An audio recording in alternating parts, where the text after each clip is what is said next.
So why do I feel so strongly about the so-called prosperity gospel? There's an easy answer, but before I give it, let me define it a little bit.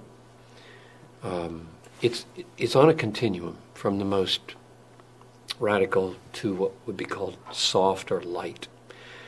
And the most radical would be basically say, God wants you rich, and you should partner with him by faith to pursue riches. And the justification would be given, can't accomplish much in life without money. And so go for it. Or another rationale might be, you're kingdom kids, and kingdom kids don't wear tattered clothes. They dress like the king, and so on. The light would be simply being more cautious not to say those gross things about wealth, but to minimize sin and minimize pain and only talk about how well things will go for you if you follow Christ. So why do I abominate this so-called gospel? I think it is another gospel. And the first reason would be simply to go straight to the Bible and see what Paul says about those who want to be rich. I mean, it's just, he says, this is 1 Timothy 6:6, now there's great gain in godliness with contentment. In other words, without craving for stuff. For we brought nothing into the world, and we cannot take anything out of the world. If we have food and clothing, with these we'll be content. It's just amazing. But those who desire to be rich, now here's the key text. This is verse 9. Those who desire to be rich fall into temptation, into a snare, into many senseless and harmful desires that plunge people into ruin and destruction. For the love of money is the root of all kinds of evils. It is through this craving, that is, this craving to be rich, that some have wandered away from the faith and pierced themselves with many pangs. In other words, the very thing that leads people to suicidal piercings of pangs, namely the desire to be rich, is nurtured and cultivated by the prosperity preachers. They are encouraging that this suicidal behavior happen. That's abominable. Or Jesus said, it's easier for a camel to go through the eye of a needle than for a rich man to enter the kingdom of heaven. Why would he say that? It's because riches are such dangerous things. They're not a blessing usually. They're usually a curse. People are cursed with riches. They're destroyed by riches. And here again, a little parenthesis of qualification.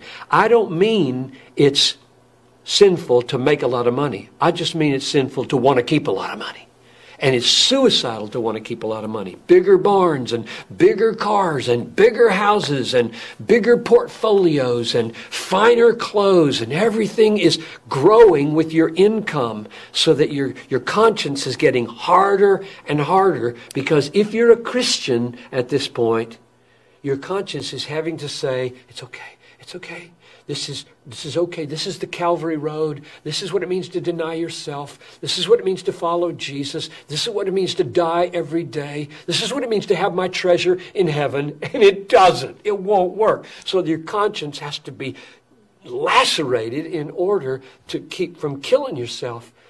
And so Jesus says it's hard for a rich man to get into the kingdom of heaven. Paul says those who desire to be rich fall into temptation and pierce themselves with many pangs. And along comes a prosperity preacher who says, yes, the Lord really wants you to be rich. We should pursue riches. Following Jesus is the pathway to riches. Riches are the sign of God's blessing.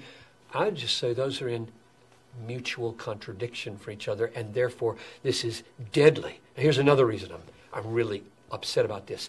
These prosperity preachers don't just talk to Americans who are already fairly well off and try to help them, become a little more rich. They get on their jets, their personal jets, and they fly to Africa or the Philippines. And they land and they gather a stadium full of 100,000 desperately poor people and tell them if they'll believe in Jesus, they'll get rich and all their needs will be met and their wives don't have miscarriages anymore, blah, blah, blah. Then they get in their jet with their pockets full and go home. That's wicked. Because the Bible is so filled with teachings that in this life, this is a momentary affliction here. This light momentary affliction is working for us an eternal weight of glory beyond all comparison. What's Paul referring to there? He's referring to a lifetime. Light and momentary corresponds to the weight of eternal glory in heaven. He means when you come to Christ, you come and die, and you can count on it. Through many tribulations, we must enter the kingdom of heaven. Normal Christianity is pain. Sorrowful, yet always rejoicing, is the pattern. Prosperity preachers do not prepare new converts in third world countries to endure the realities of what it will cost them to be a Christian.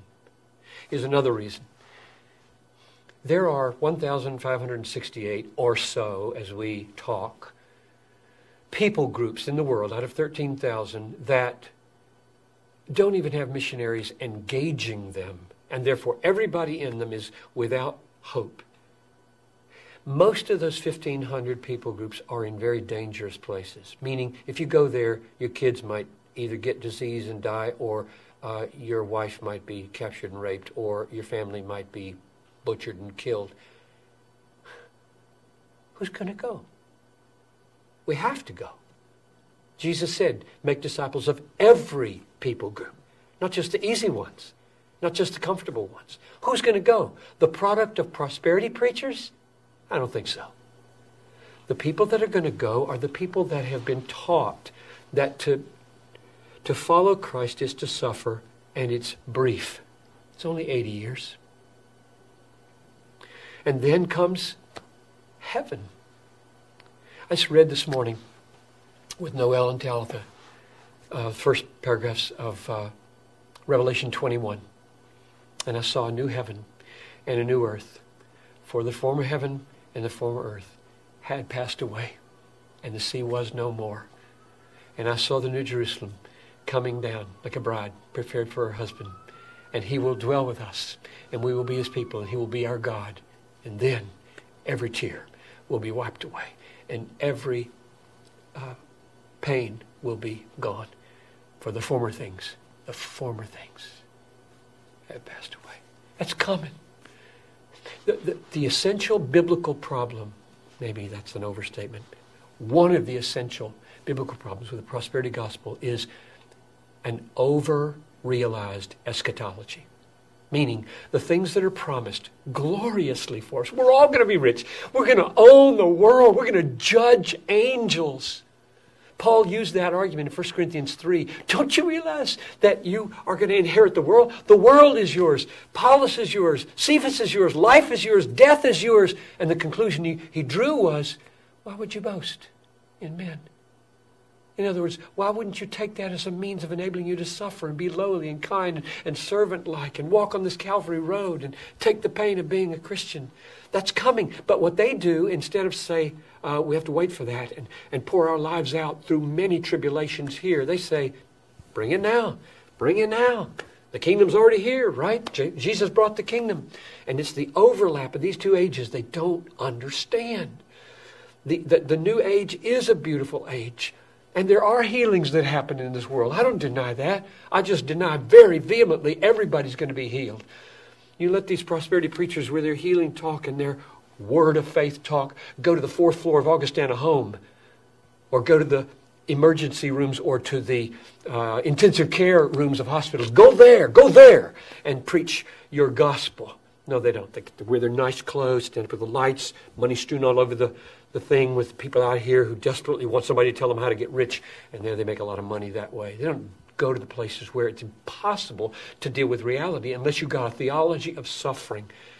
And so for all those reasons and more, It's a tragic thing that one of our greatest exports of America is the prosperity gospel. People are being destroyed by it. Christians are being weakened by it. God is being dishonored by it, and souls are perishing because of it. And a lot of guys are getting rich on it.